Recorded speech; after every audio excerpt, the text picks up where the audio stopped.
नमस्कार, आईमा मीडिया में आपका स्वागत है। नीतीश सरकार की मंत्रियों के विभागों के बंटवारे के साथ ही शुक्रवार को बिहार की सत्ता में बड़ा परिवर्तन दिखा। 2005 के बाद से लगातार गृह विभाग मुख्यमंत्री नीतीश कुमार संभाल रहे थे, जो आमतौर पर सभी मुख्यमंत्री अपने पास ही रखते हैं। पर ताजा दायित्व बंटवारे में ये महत्वपूर्ण विभाग उनसे छीना गया और गृह मंत्री अमित शाह के विश्वास पात्र सम्राट चौधरी को दिया गया। इससे इन अटकलों को जोर मिला है कि बिहार पर भाजपा का पूरा नियंत्रण हो चुका है और नीतीश कुमार महज रिमोट मुख्यमंत्री बन गए हैं। भाजपा की वर्षों से यही कोशिश रही कि बिहार का कंट्रोल उसके हाथ में आ जाए। इसी उद्देश्य से चुनाव से पहले भाजपा ने यह घोषणा नहीं की थी कि नीतीश ही अगले मुख्यमंत्री होंगे। भाजपा के इस उद्देश्य की प्राप्ति में अभी पूरी सफलता नहीं मिली। चुनाव नतीजों ने साबित कर दिया कि बिहार में नीतीश आज भी सबसे कद्दावर नेता है, जिन्हें नजरअंदाज नहीं किया जा सकता। इस मजबूरी के चलते नीतीश को भाजपा की शर्त माननी पड़ी कि गृह विभाग उनके पास नहीं होगा, भाजपा अपने पास रखेगी और नीतीश को झुकना पड़ा। इस तरह अमित शाह के विश्वास पात्र सम्राट चौधरी को उप मुख्यमंत्री पद के साथ साथ गृह मंत्रालय भी मिल गया। अगर ये कहा जाए कि अब नीतीश रिमोट मुख्यमंत्री हैं तो गलत शायद ना हो। असल कंट्रोल तो दिल्ली से ही होगा। अब तमाम प्रशासन, पुलिस, कानून व्यवस्था इत्यादि सम्राट चौधरी के हाथ में होगी।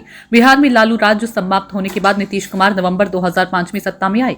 उसके बाद लगातार 20 साल से गृह विभाग उनके पास था। लालू राज की जिस जंगल राज की बात, इस चुनाव में कानून व्यवस्था स्थापित कर दहशत के उस दौर को समाप्त किया और शांति व्यवस्था लागू करवाने में नीतीश का विशेष योगदान रहा। अपराध पर नकेल कसी, फास्ट ट्रैक कोर्ट बनाए, पुलिस को खुली छूट दी। सख्त कानून व्यवस्था के जरिए अवधारणा बनी कि अपराधी चाहे जितना भी बड़ा हो, सियासी दबदबा भी रखता हो, कानून की नजर से कोई बच नहीं सकता। सुशासन का प्रदेश में ऐसा माहौल बना कि नीतीश कुमार सुशासन बाबू ही कहलाने लग गए। 2 दशक के दौरान बिहार में कोई बड़ा दंगा भी नहीं हुआ। नीतीश कुमार को इस बार गृह विभाग न मिलना चौंकाने वाला जरूर है, लेकिन लोग इसका मतलब तलाश रही हैं। क्या भाजपा यह संकेत दे रही है कि मजबूरी के चलते नीतीश को मुख्यमंत्री तो बना दिया, पर कितने दिन तक वह इस पद पर टिके रहेंगे? इस पर अटकलों का बाजार गर्म है। पर शपथ ग्रहण से पहले नीतीश को यह समझा दिया गया था कि चूंकि भाजपा की सीटें जदयू से ज्यादा है, इसलिए गृह विभाग तो हमारे पास ही रहेगा। नीतीश कुमार ने अपने पैरों पर पहले ही कुल्हाड़ी मार ली थी, इसलिए इसे स्वीकार करने के अलावा उनके पास शायद कोई और विकल्प नहीं रहा होगा।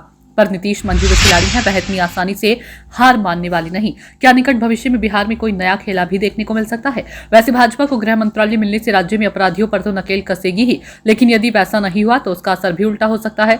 गृह विभाग भाजपा को मिलने से पार्टी विरोधियों, खासकर राष्ट्रीय जनता दल और कांग्रेस में बेचैनी बढ़ानी स्वाभाविक है। आईमा मीडिया को यदि आप यूट्यूब पर देख रहे हैं तो कृपया इसे सब्सक्राइब करें। यदि सोशल मीडिया या फेसबुक पर देख रहे हैं तो फॉलो करें और हाँ, कमेंट बॉक्स में हमें अपनी राय अवश्य दें।